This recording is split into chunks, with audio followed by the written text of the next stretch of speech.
sabda Rasulullah SAW, "Lau ta'lamu ummati ma fi Ramadan, la tamannau an takuna sanah bulan Ramadan." Jikalau umatku mengetahui apa-apa yang ada pada bulan suci Ramadan, pasti 1 tahun ini, dari Januari, Februari sampai Desember, itu minta dijadikan Ramadan semua. Karena apa? Karena di bulan Ramadan itu seluruh amal kebaikan dilipat gandakan.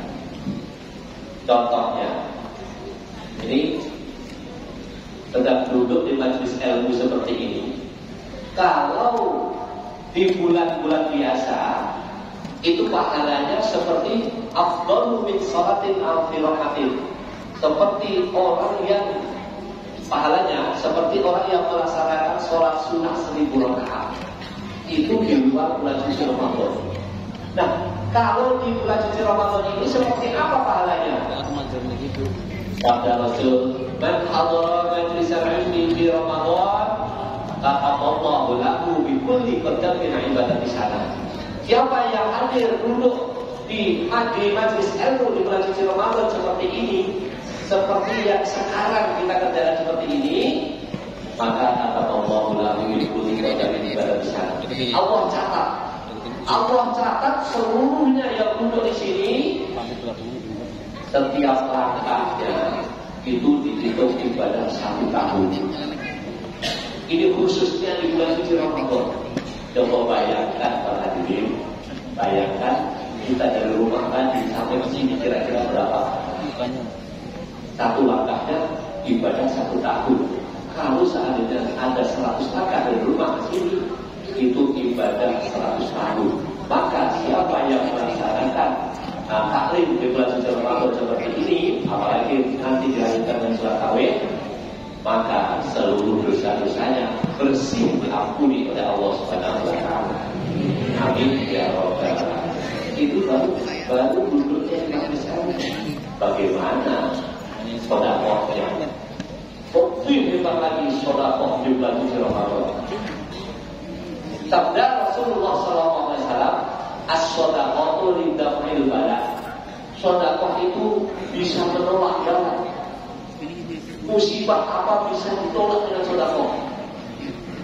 Bahkan sedekah bisa menolak bala itu dengan 5 alam. Yang pertama alam dunia, yang kedua alam kubur, yang ketiga alam mahsyar, yang keempat alam sirat, dan yang kelima neraka. Ini bisa ditolak dengan sedekah.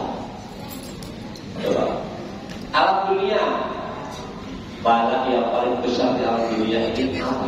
Kira-kira apa? Bala 12, bukan bala 12, musibah ya. Musibah yang paling besar di dunia ini tidak ada tandingannya adalah kematian. Sakaratul maut, kematian, ini musibah yang paling besar. Nah, seperti apa rasanya mati itu kalau musibah yang paling besar? Tidak ada tandingannya. Musibah yang paling besar yaitu kematian. Tapi Idris pernah didatangi malaikat maut. Karena yang datang itu malaikat jurupati, maka dia minta dicabut nyawanya. Tapi minta dikembalikan lagi. Hanya ingin tahu rasanya mati itu seperti apa. Malaikat Israel bingung, biasa mencabut nyawa itu tidak dikembalikan lagi. Ini minta dikembalikan lagi. Mohon pada Allah, ya Allah, hambamu yang bernama Idris ini nyawanya minta dicabut, tapi minta dikembalikan lagi. Bagaimana nih ya Allah? Laksanakan. Apa yang dilaksanakan oleh malaikat Israel, mencabut nyawa, dicabut nyawanya, kemudian tidak lama lagi dikembalikan. Nah, setelah dikembalikan itu ditanya, wahai Idris, bagaimana rasanya mati? Dijawab oleh Nabi Idris, subhanallah, ternyata rasanya mati itu seperti hewan kambing yang hidup. Hewan kambing yang hidup digesek kulitnya dibuka, itu 1000 kali gesek. Subhanallah, kita semua akan merasakan mati kita semuanya. Nah, bagaimana caranya supaya kita ini tidak merasakan sakit seperti itu? Kita tidak bisa bayangkan. Sakit seperti itu bisa dirubah oleh Allah. Yang sakitnya sakaratul maut dirubah menjadi nikmatnya sakaratul maut kalau kita mau bersedekah. Nah, kalau sakitnya seperti itu, nikmatnya seperti apa? Nikmatnya seperti orang yang minum air dingin ketika sedang haus. Subhanallah. Ini baru alam dunia.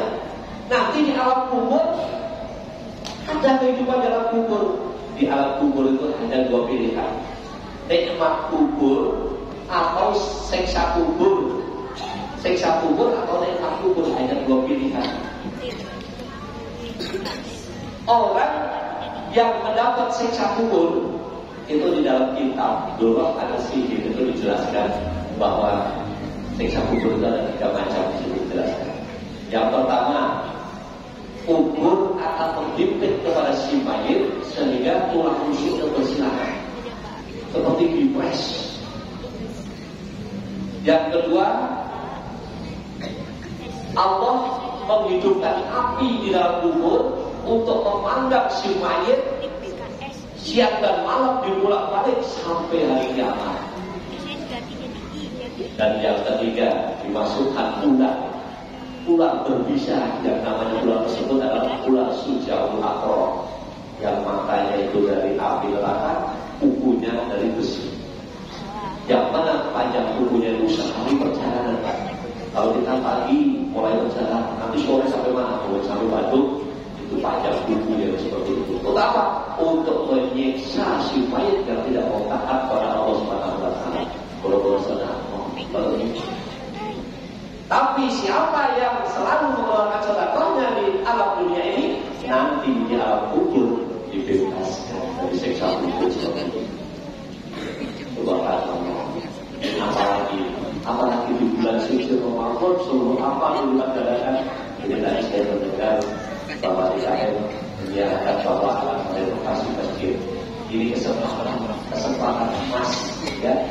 Mari kita bersedekah, apalagi di bulan suci Ramadan, ya, insya Allah nanti sedekah kita ini, kalau kita sudah hidup di alam kubur, kita mendapat kiriman terus sebanyak orang yang menjalankan ibadah di masjid ini.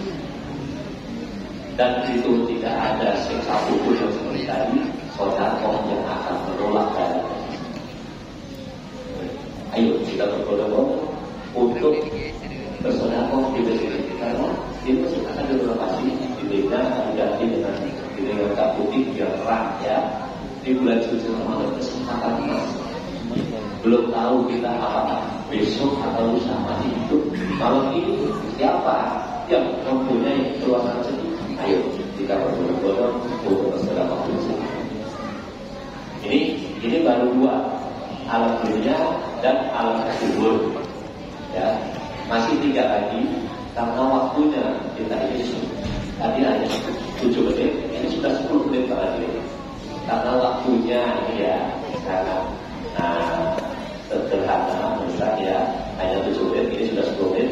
Besok pagi, insya Allah kami pun imam sholat subuh di sini, kita teruskan tausiahnya nanti di alam akhirat, yaitu di pada pasar, kemudian alam sirat, tadi dan penghargaan. Insya Allah besok pagi kita selesai. Sekarang kami cukup bersedia dulu. Kurang lebihnya mohon maaf. Wabillahi